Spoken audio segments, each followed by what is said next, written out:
Hello students, আমার চ্যানেলে তোমাদের স্বাগত জানাই। আজ আমরা কয়েকটি বিশেষ শর্তে একটি সমকোণী ত্রিভুজ অঙ্কন করা শিখব। যে সমস্ত শিক্ষার্থীরা সপ্তম শ্রেণীতে পড়াশোনা করছো, আজকের ভিডিও তাদের জন্য। আমাদের আজকের প্রশ্ন, এবিসি একটি সমকোণী ত্রিভুজ অঙ্কন করো যার অ্যাঙ্গেল বিএসি 90 ডিগ্রি, বিসি বাহুর দৈর্ঘ্য 8 সেমি এবং অ্যাঙ্গেল এসিবি 45 ডিগ্রি। অর্থাৎ এমন একটি সমকোণী ত্রিভুজ অঙ্কন করতে হবে যার এ বিন্দুতে কোণের পরিমাপ 90 ডিগ্রি, এ কোণের বিপরীত দিকের বাহু বিসি বাহুর দৈর্ঘ্য 8 সেমি, অর্থাৎ সমকোণী ত্রিভুজের অতিভুজের দৈর্ঘ্য 8 সেমি এবং সেই বিন্দুতে কোণের পরিমাপ 45 ডিগ্রি।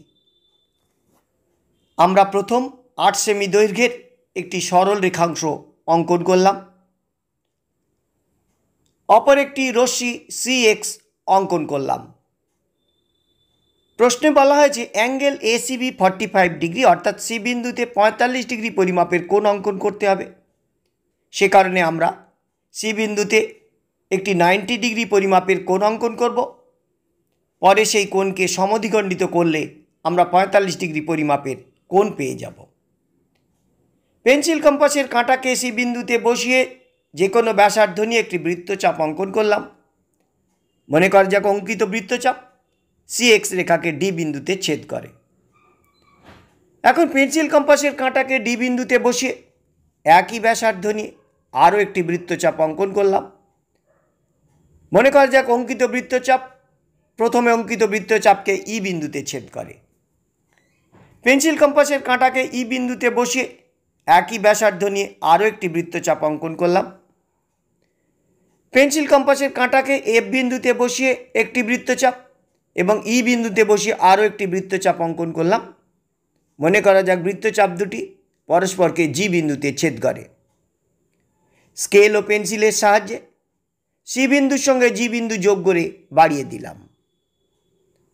তাহলে GCX কোণের পরিমাপ হলো 90 ডিগ্রি।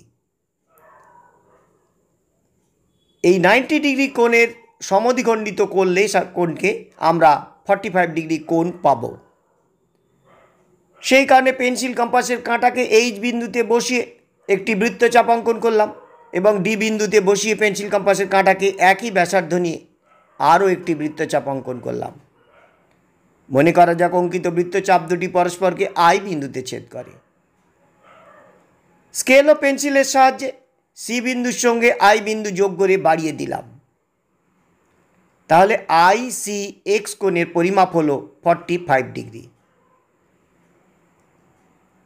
পেন্সিল কম্পাসের সাহায্যে 8 সেমি দৈর্ঘ্যের ব্যাসার্ধ নিয়ে পেন্সিল কম্পাসকে সি বিন্দুতে বসিয়ে বর্ধিত CX রেখা থেকে CB অংশ কেটে নিলাম। তাহলে এই BC রেখার দৈর্ঘ্য হলো 8 সেমি এবং অ্যাঙ্গেল BCX কোণের পরিমাপ হলো 45 ডিগ্রি। আমাদের এখন এ বিন্দু খুঁজে বের করতে হবে এবং এ বিন্দুতে কোণের পরিমাপ 90 ডিগ্রি। আমরা সেই কারণে বি বিন্দু থেকে CX রেখার উপর একটি লম্ব অঙ্কন করব। সেই অঙ্কিত লম্বের পাদবিন্দু হবে এ বিন্দু।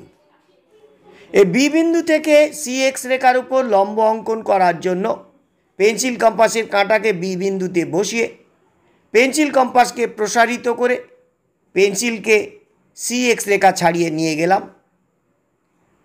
এখন পেন্সিল কম্পাসের কাঁটাকে বি বিন্দুতে বসিয়ে ওই ব্যাসার্ধ নিয়ে একটি বৃত্তচাপ অঙ্কন করলাম। মনে করা যাক অঙ্কিত বৃত্তচাপ CX রেখাকে যথাক্রমে পি ও কিউ বিন্দুতে ছেদ করে। পেন্সিল কম্পাসের কাঁটাকে পি বিন্দুতে বসিয়ে একটি বৃত্তচাপ অঙ্কন করলাম। আবার পেন্সিল কম্পাসের কাঁটাকে কিউ বিন্দুতে বসিয়ে একটি বৃত্তচাপ অঙ্কন করলাম। মনে করা যায় যাক বৃত্তচাপ দুটি পরস্পরকে আর বিন্দুতে ছেদ করে। স্কেল ও পেন্সিলের সাহায্যে বি বিন্দুর সঙ্গে আর বিন্দু যোগ করে বাড়িয়ে দিলাম। বি আর রেখা CX রেখাকে একটি বিন্দুতে ছেদ করে। এই বিন্দু হলো এ বিন্দু। এক্ষেত্রে আমরা একটি সমকোণী ত্রিভুজ এবিসি পেলাম, যার angle BAC 90 degree, angle ACB 45 degree এবং বিসি বাহুর দৈর্ঘ্য 8 সেমি।